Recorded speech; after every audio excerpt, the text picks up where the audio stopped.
আমন্ত্রণ সবাইকে road two democracy অনুষ্ঠানে আপনাদের সঙ্গে আছে আমি সাইফুল হক। এই অনুষ্ঠানটি জেডএসআরএম এর সৌজন্যে শুক্র থেকে রবি এই 3 দিনে এই সময় আরটিভিতে নিয়মিত সম্প্রচার হয়। দর্শক, জাতীয় নাগরিক পার্টি সহ বিভিন্ন রাজনৈতিক দল ও ছাত্র সংগঠনের আলটিমেটামের মুখে আওয়ামী লীগ ও তার নেতাদের বিচার কার্য সম্পন্ন না হওয়া পর্যন্ত দলটির যাবতীয় কার্যক্রম নিষিদ্ধ করেছে অন্তর্বর্তী সরকার।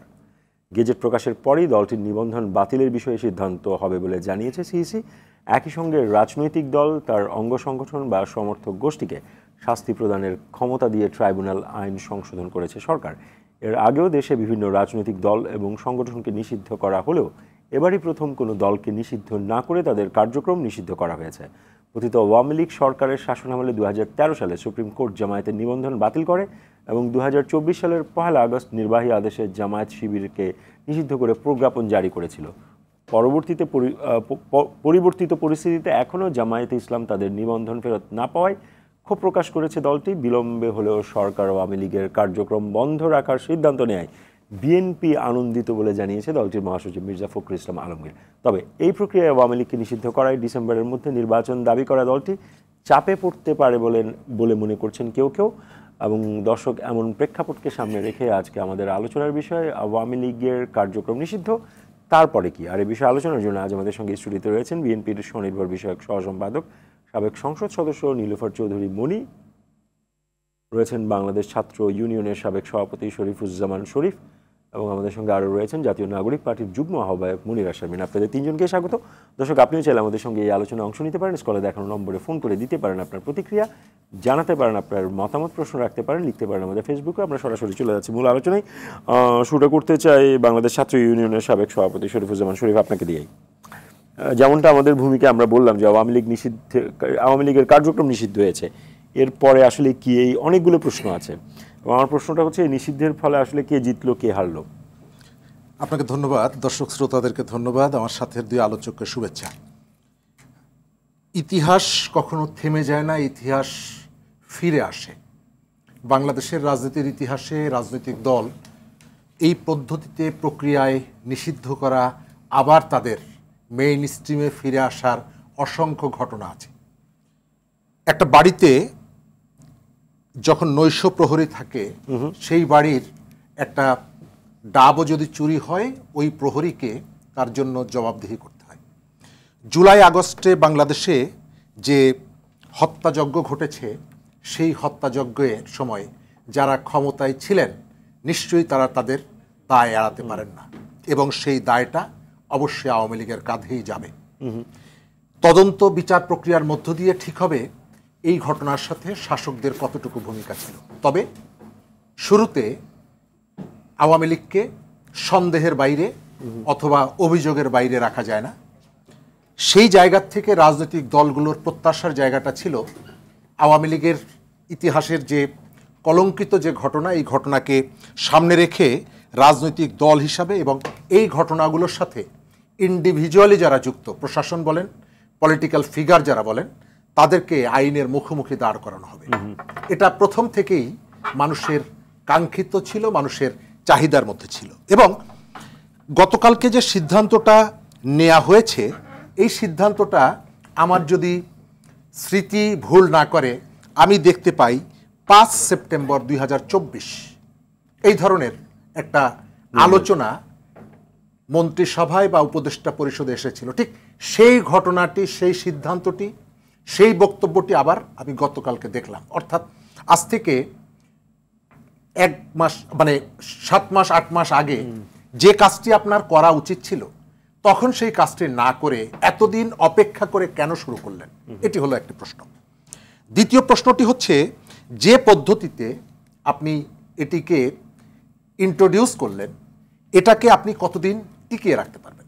কেননা আমাদের এখানে আপনি শুরুতেই যেটা বললেন যে জামাতের বিরুদ্ধে সরকার, আওয়ামী লীগ যে সিদ্ধান্তটা নিয়েছিল, সেটি কিন্তু এখনো প্রত্যাহার হয়নি।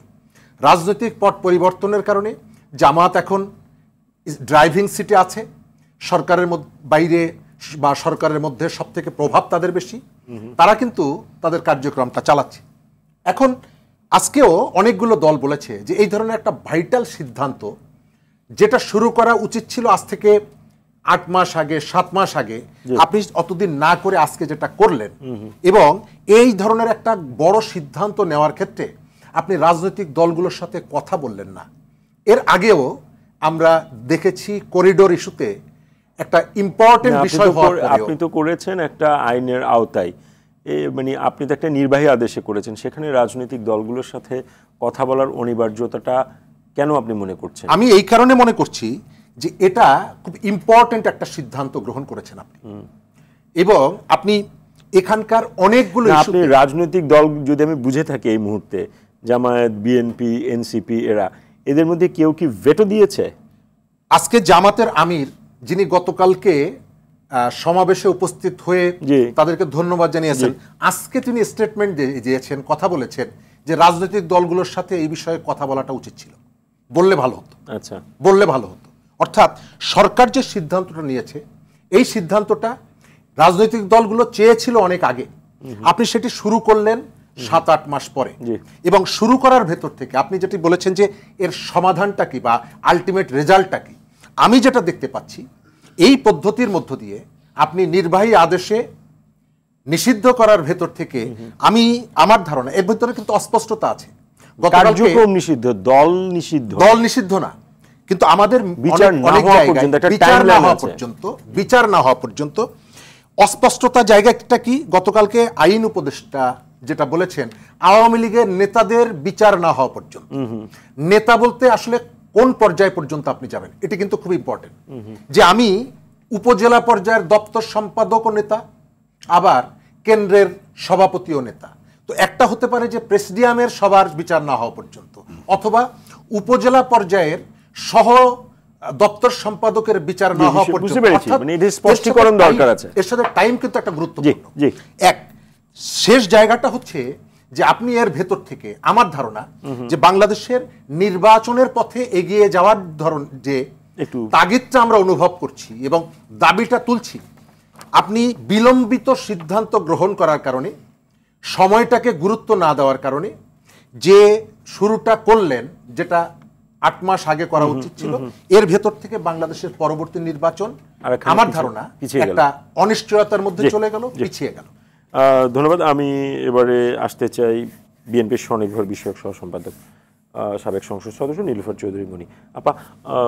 যেটা শরীফ ভাই বললেন যে এই কাজটি গত বছরের সেপ্টেম্বরে করলে যে বেনিফিটটা পাওয়া যেত, এখন এসে করাতে সেই বেনিফিটটা কি পাবে কিনা? যারা এই দাবিগুলো তুলেছে তারা কি সেই বেনিফিটটা পাবে?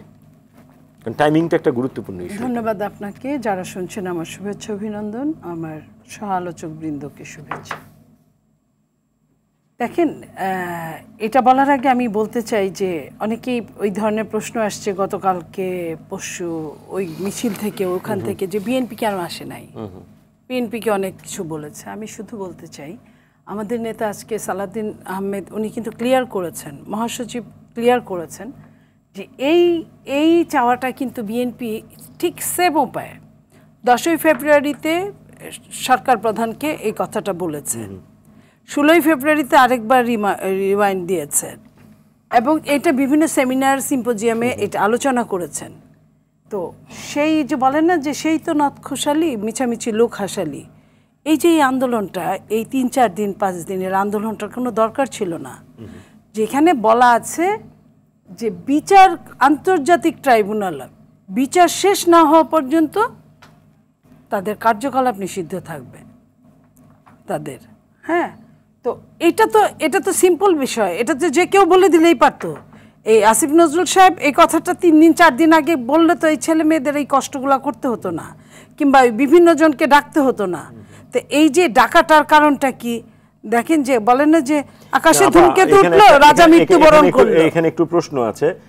আপনিও আমার শোতে এসছেন, আরো অনেক ছাত্র প্রতিনিধিরা বা এনসিপির নেতারাও যারা এসছে, তারা কিন্তু বলেছে সেপ্টেম্বরে তারা এটা চেয়েছিল, কিন্তু বড় রাজনৈতিক দলগুলোর অসহযোগিতার কারণে রাষ্ট্রপতি ইস্যুতেও তারা সফল হয়নি। সেটা কি হয়েছে নিষিদ্ধের ব্যাপারে আজকে পর্যন্ত? কি সেটা হয়েছে? নিষিদ্ধ হয় নাই, বলেছে যে ফাইনালি রায় হওয়ার আগ পর্যন্ত কার্যকলাপ নিষিদ্ধ, দল নিষিদ্ধ হয় নাই। তাহলে তারা কি পাইলো? কোনটা পাইছে?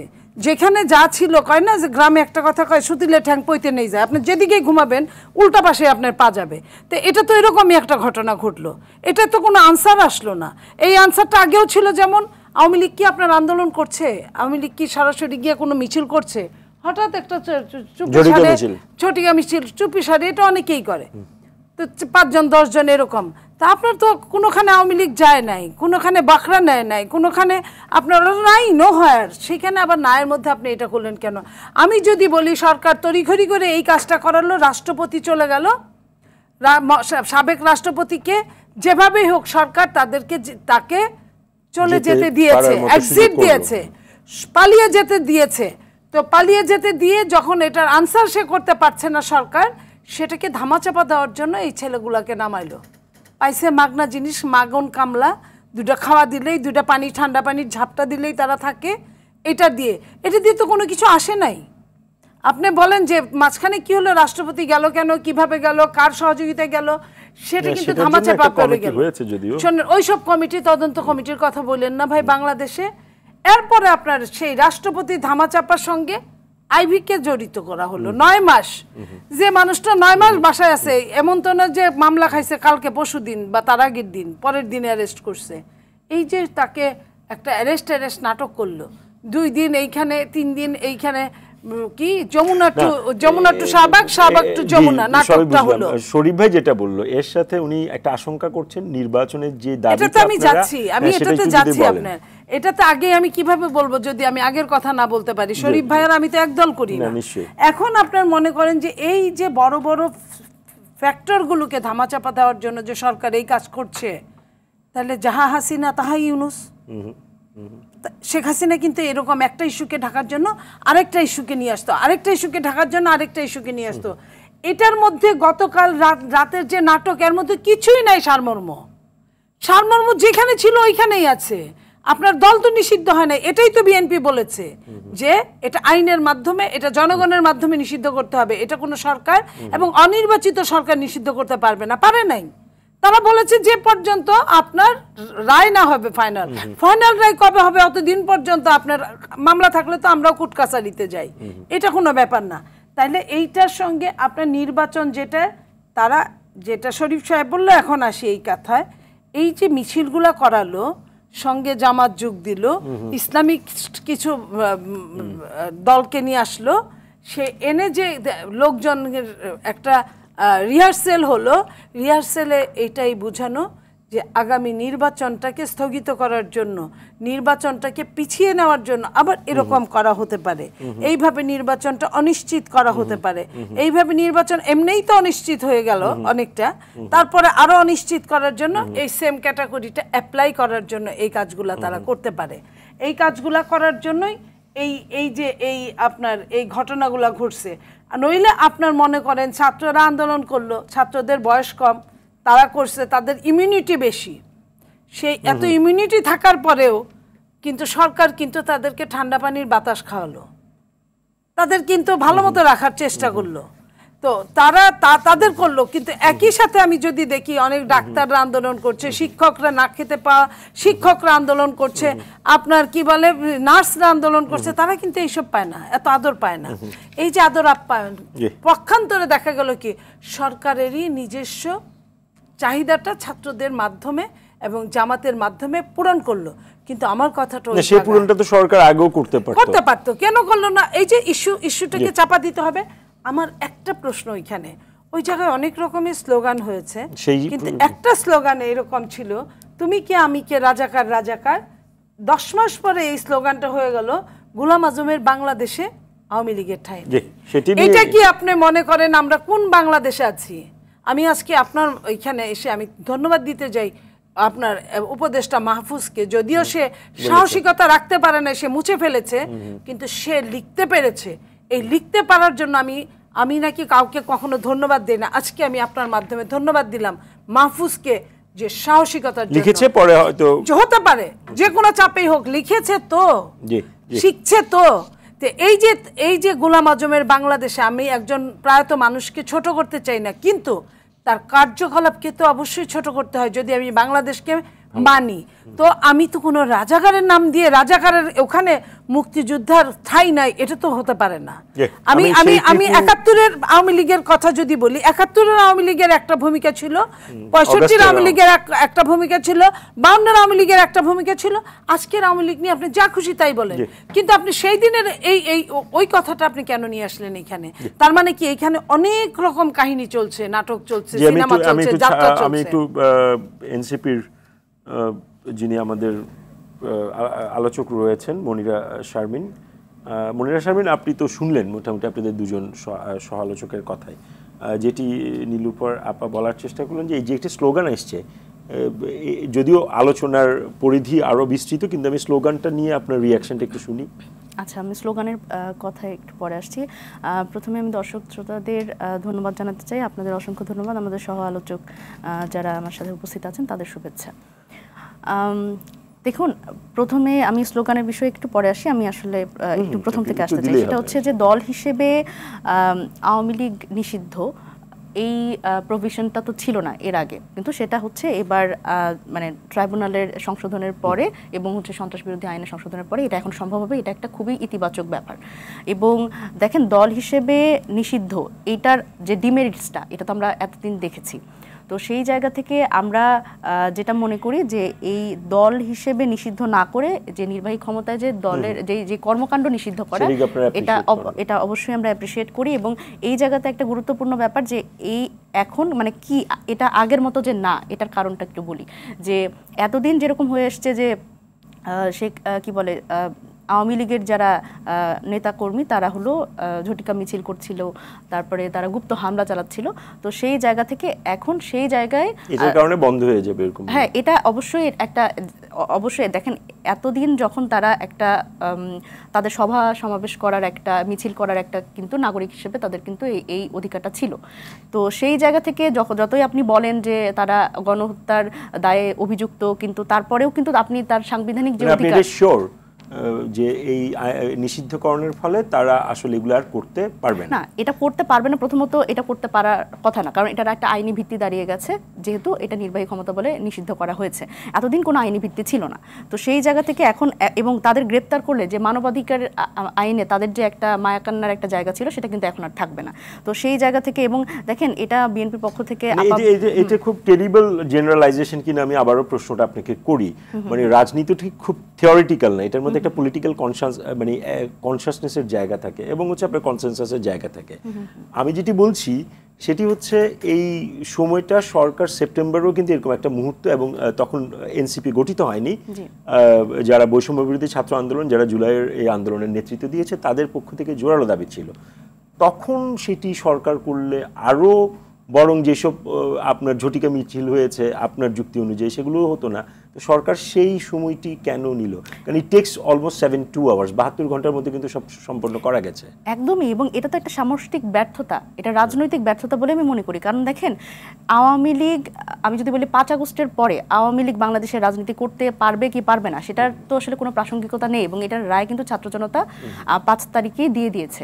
এবং সেই জায়গাতে এটা এতদিন পরে এসে এইটার কার্যকারিতা আমরা এখন দেখতে পাচ্ছি কিছুটা হলেও, এবং সেটা এবং আমাদের সেটা মাঠে নামতে হলো এই দাবিতে।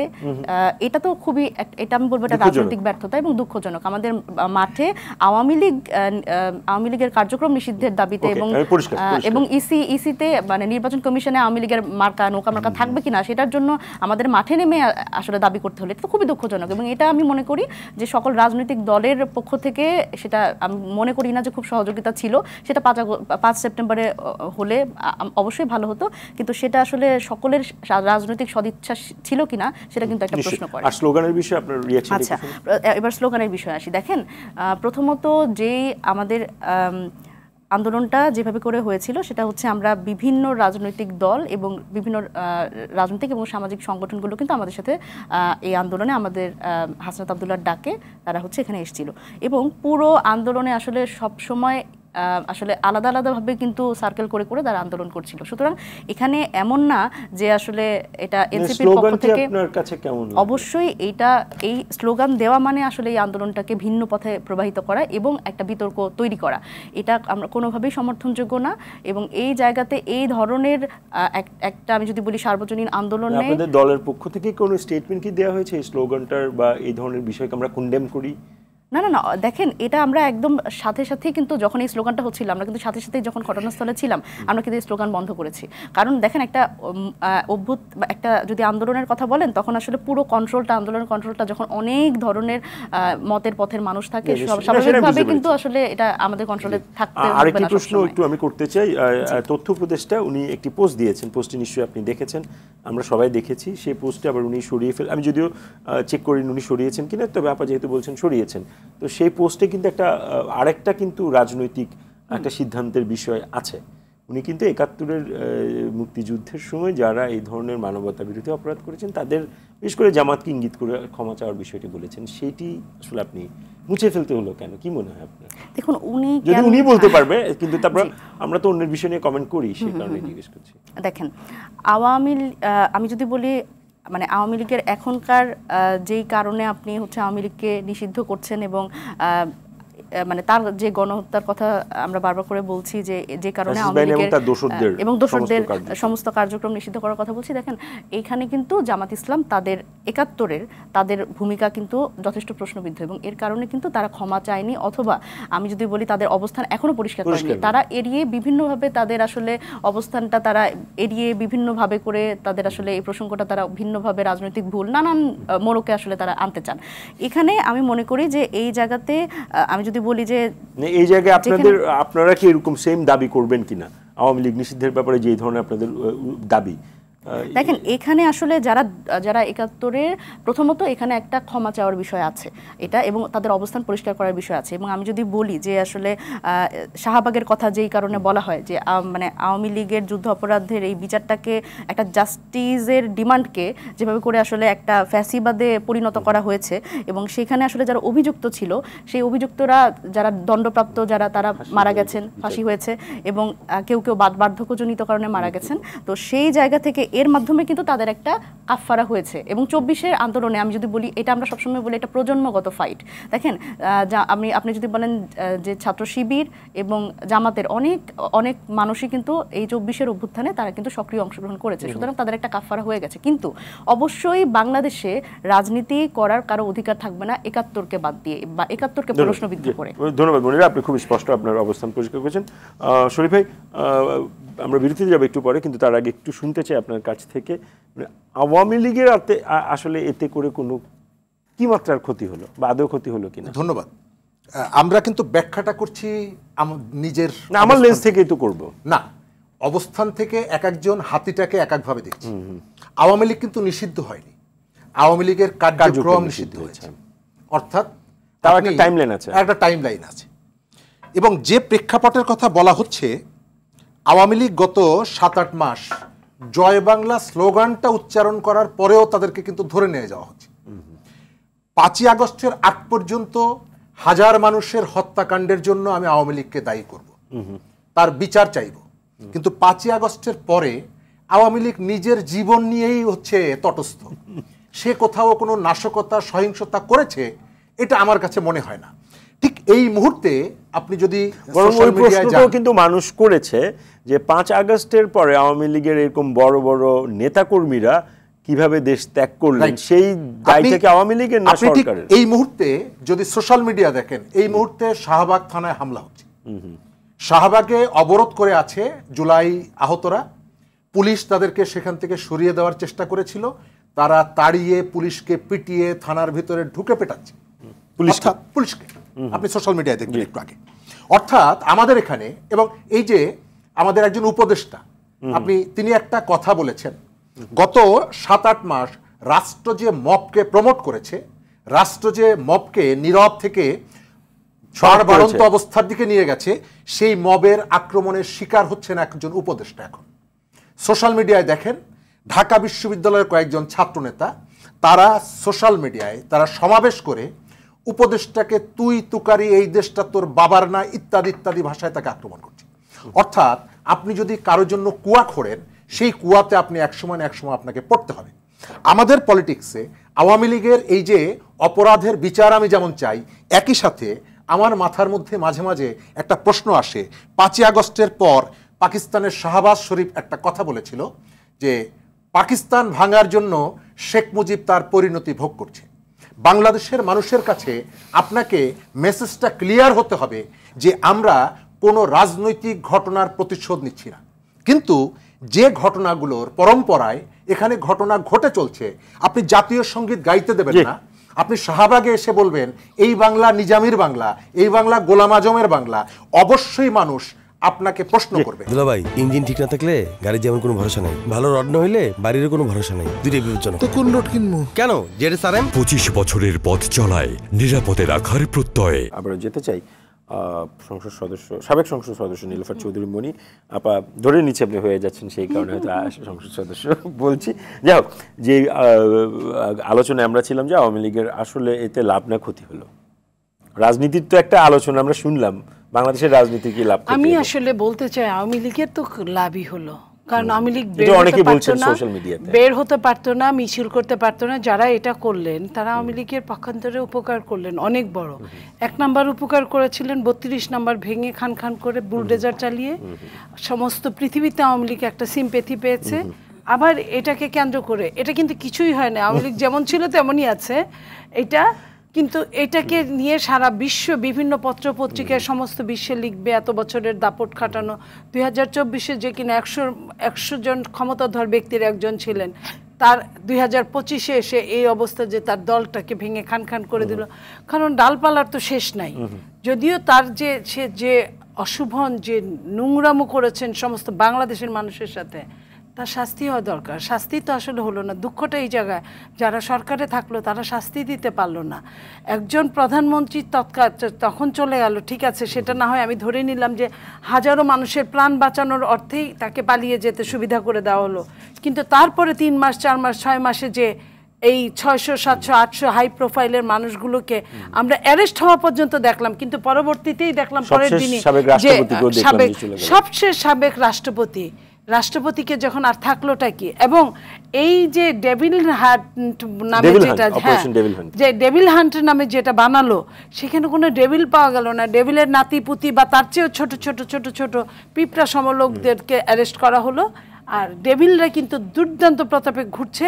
এবং কোনো আওয়ামী লীগ, যে আওয়ামী লীগে 100 জন আওয়ামী লীগে, আমি যেটা বলি 99.5 জন আওয়ামী লীগেই 100 কোটির মালিক, তাদের কিন্তু টাকা পয়সা ধন দৌলত গাড়ি বাড়ি সব ঠিক তেমনি আছে, বরং অনেকেই পাহারা দিচ্ছে, যে যেভাবে পারছে সুবিধা নিচ্ছে।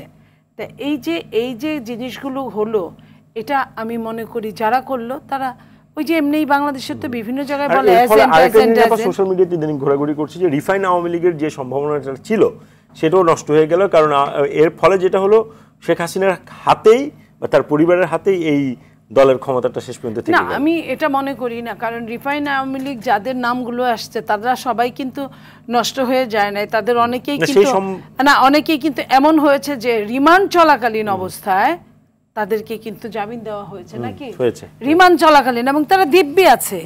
তো এটা কিন্তু আওয়ামী লীগের সময় আমরা কল্পনাই করতে পারিনি, আমাদের একটা চুনাপুটিও কল্পনা করতে পারি না, রাঘব বল তো দূরের কথা। তো সেইখানে আমি মনে করি যে এই যে পরিষ্কার মার্জিত আওয়ামী লীগ দিয়ে দল বানাবে, সেটাও যেমন হতে দিবে না। বাংলাদেশটাকে যারা নষ্ট করার জন্য ছাত্রদেরও শেষ পর্যন্ত নষ্ট করে দিল। আমি এটা আমাকে ছাত্ররা এই মুহূর্তে, আমি অবশ্যই দুঃখ পাচ্ছি, কারণ দিন শেষে আমি একজন মা, কারণ ওই ছাত্রদের মধ্যে আমার সন্তানও থাকতে পারে। তো এই ছাত্রদের চোর বানালো, ডাকাত বানালো, বিভিন্ন জায়গায় যায় সন্ত্রাসী কার্যক্রম করা শিখালো, এটা প্রাতিষ্ঠানিকভাবে শিক্ষা দিল। এর আগেও যে ছিল না তা না, এর আগে ছিল বিভিন্ন সংগঠনের অঙ্গ সংগঠন হিসেবে নাম আসতো, নাকি শরীফ সাহেব? তো এখন তো সংগঠনটাই ছাত্রদের হয়ে গেছে। তো ছাত্রদের যখন কিছু জানার আগে যখন সংগঠন হয়ে গেল এবং তারা যেখানে যাচ্ছে সেখানেই যাচ্ছাতাই অবস্থা করছে, যেটা আমরা আপনাদের মাধ্যমে দেখতে পাচ্ছি। তো এইখানে আমি আরেকটা বিষয় কথাই একটু বলতে কুইক চাই, আপনার মন্তব্যটা আওয়ামী শুনতে লীগের চাই। লাভ হয়েছে। আওয়ামী লীগ লাভ হয়েছে, জাস্ট বুঝলাম।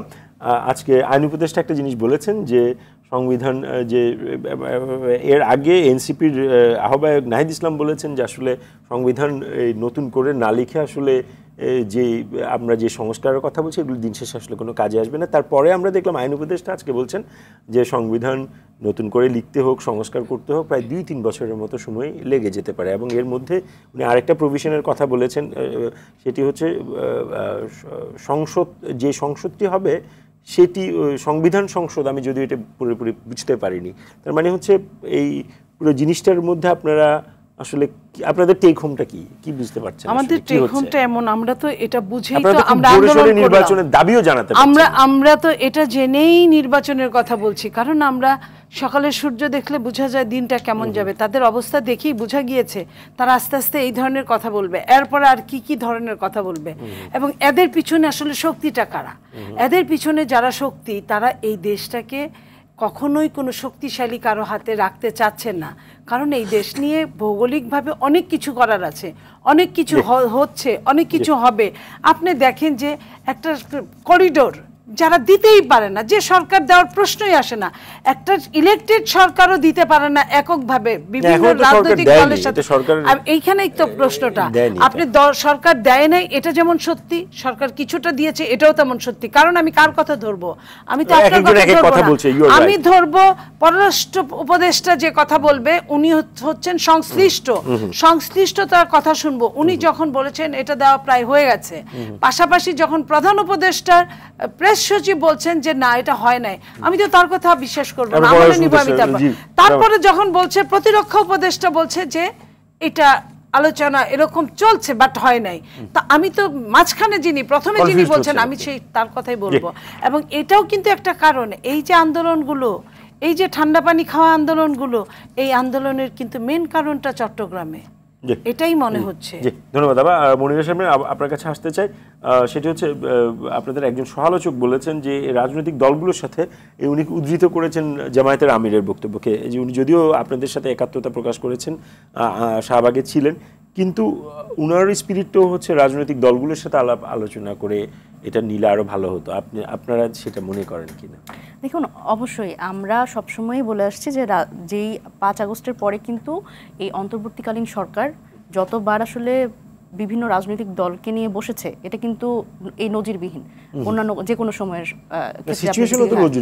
অবশ্যই এই সিচুয়েশনও নজিরবিহীন। এই জন্যই আসলে পরিবর্তিত পরিস্থিতিতে এই ধরনের সিদ্ধান্তের ক্ষেত্রে রাজনৈতিকভাবে সকলের মতামত নিয়ে রাজনৈতিক ঐক্যটা খুবই জরুরি। কিন্তু দেখেন, যদি আমি 5 সেপ্টেম্বরের পর থেকে বলি, এতগুলো মাস চলে যাওয়ার পরেও যখন বিচার নিয়ে তালবাহানা, রাষ্ট্রীয় পৃষ্ঠপোষকতায় সাবেক রাষ্ট্রপতি হামিদ সাহেব উনি পালিয়ে গেলেন, সেফ এক্সিট পেলেন, এবং আহত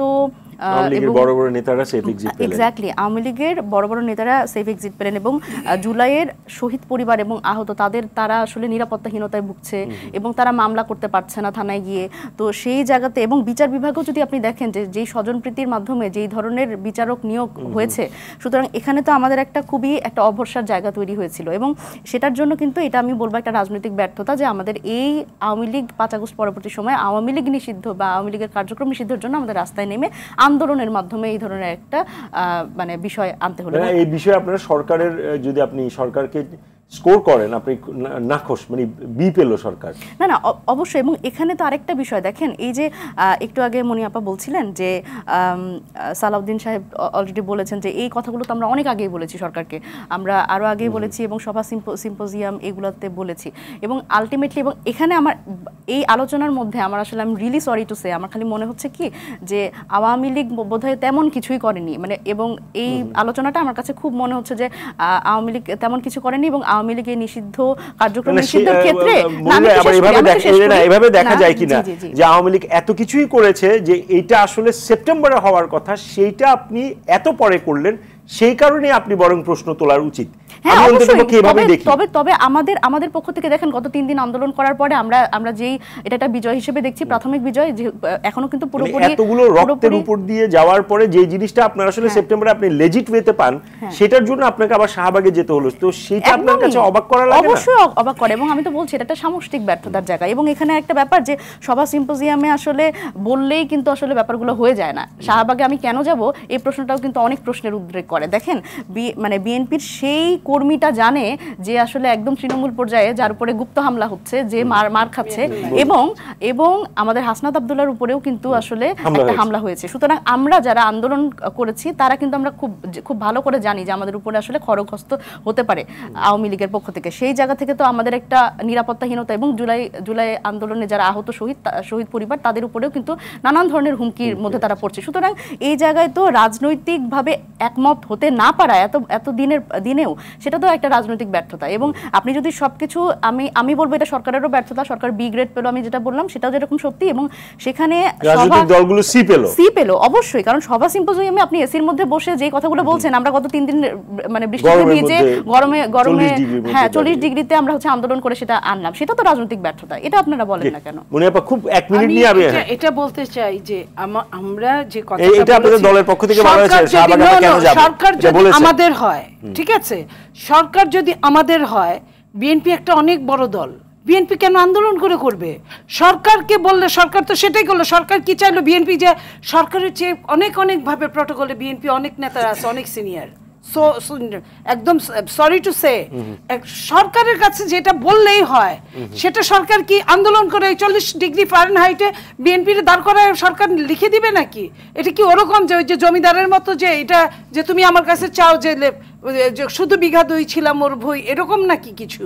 যে এটা তো ইম্পসিবল। এটা ছাত্রদের দ্বারা তাও মানায় যে ওরা ছোট মানুষ, ওরা আন্দোলন করায় ওদের কাজ, মেন ওদের চাকরি টাকরি কিছু নাই। বাট বিএনপি কেন এটা করবে? বিএনপির সব ফুল মিনিস্টার, তাও 15-20 বছর 25 বছর আগে সেই ফুল মিনিস্টাররা গিয়ে স্ট্যান্ডিং কমিটির মেম্বার, তারা যখন সরকারকে বলছে, সরকার সেটা বললেই তো পারতো যে বিএনপি বলছে। এটি তো একটা কালেকটিভ রাজনৈতিক ব্যর্থতা। তাদেরকে ছাত্রদেরকে মাঠে যেতে হলো কেন? আবারও ছাত্ররা গেল কেন? এটা তো নরমালিতে হয়ে যায়। আপা এই প্রশ্ন না, ওই প্রশ্ন তাহলে আবারও এরকম একটা প্রশ্ন আসে, আপনি 15 বছর আপনারা আন্দোলন করেছেন, শেষ পর্যন্ত ছাত্ররাই কিন্তু এমনিতেই পায়, কিছুই পায় না। আমি আবারও বলছি, যেটা লিখেছিল আওয়ামী লীগ ব্যান হয় নাই। আওয়ামী লীগের বলছে যে বিচার কার্যক্রম যে পর্যন্ত শেষ না হবে সেই পর্যন্ত কার্যক্রম বন্ধ। এটা এমন কোনো কিছু না। আমি আবারও বলছি, আপনার ঘরে কোনো ফলই আসে নাই, এই ফল তো আওয়ামী লীগ অটোই আসে না।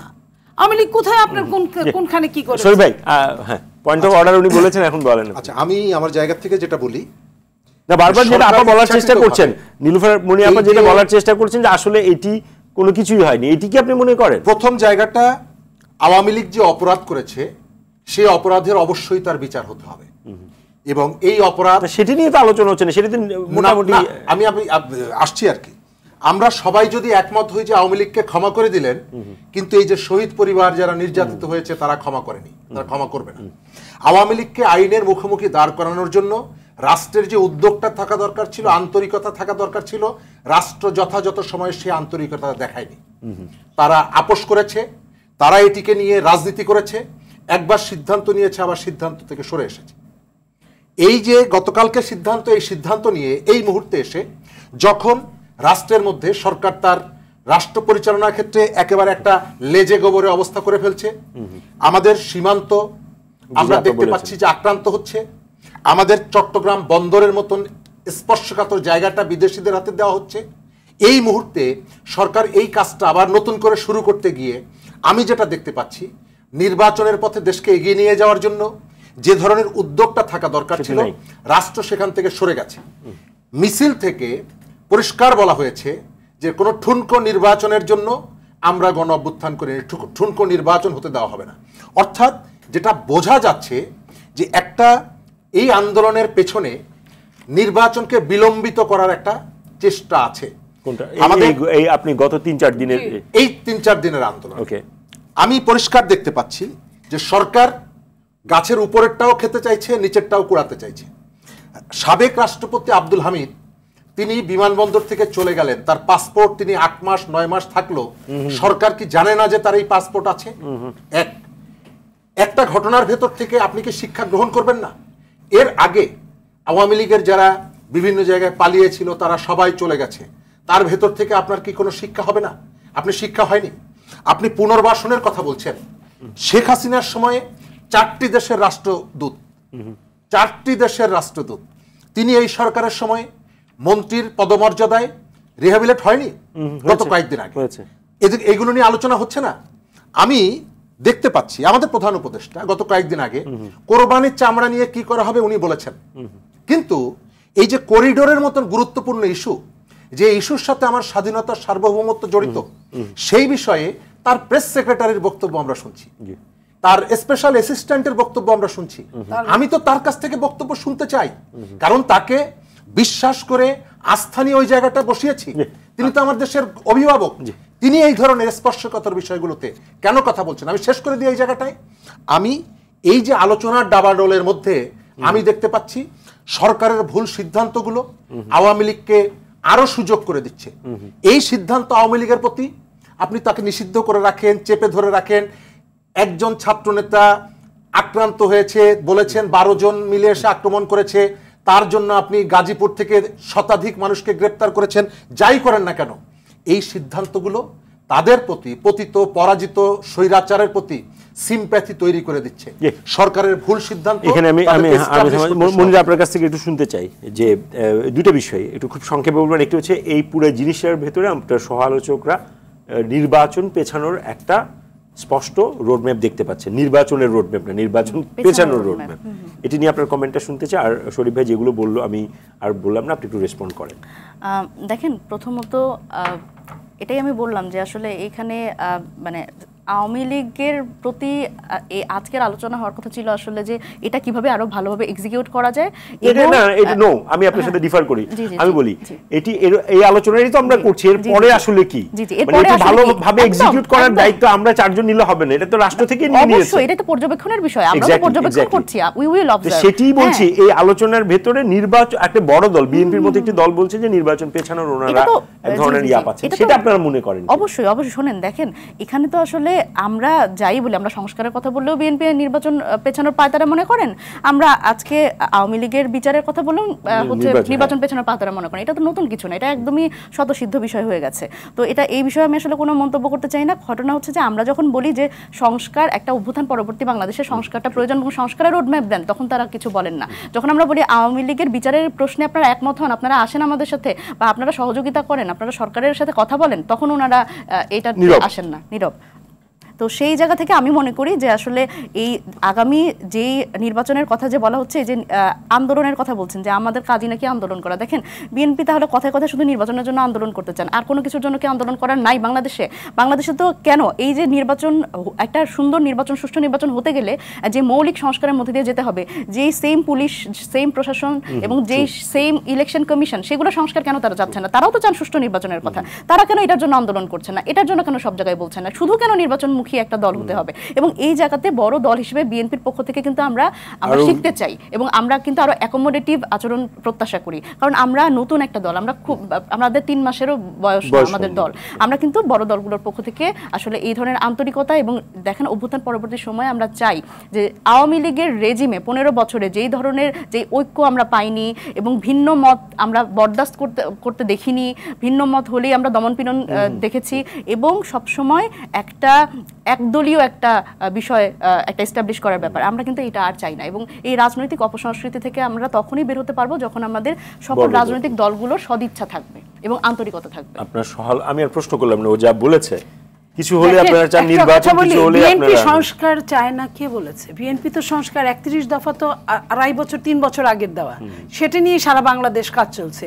বিএনপি সংস্কার চায় না, প্রায় 6 শতাধিক ছোট ছোট সংস্কারের 5 শতাধিক এই সরকারের সাথে বিএনপি একমত হয়েছে।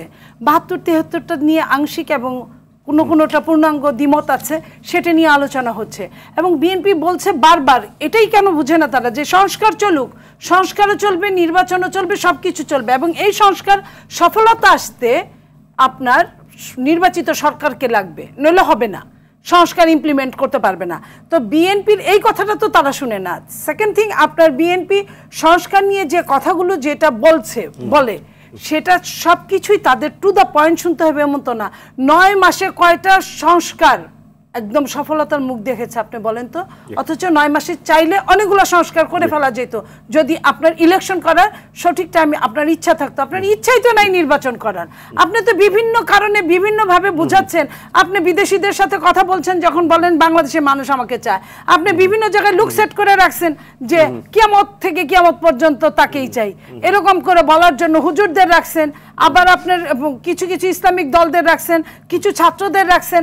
আপনি তো এই কথাগুলাই বলাচ্ছেন, কারণ যাদের লাভ নির্বাচন না হলে, নির্বাচন হলে যারা একটা সিটও পাবে না, জামানত বাজেয়াপ্ত হবে, তারাই তো চায় নির্বাচন না। এই গল্পের শেষ নাই দর্শক, আজ এ পর্যন্তই। ZSRM নিবেদিত রোড টু ডেমোক্রেসি আজ এখানেই শেষ করছি। সবাইকে আবারও অসংখ্য ধন্যবাদ।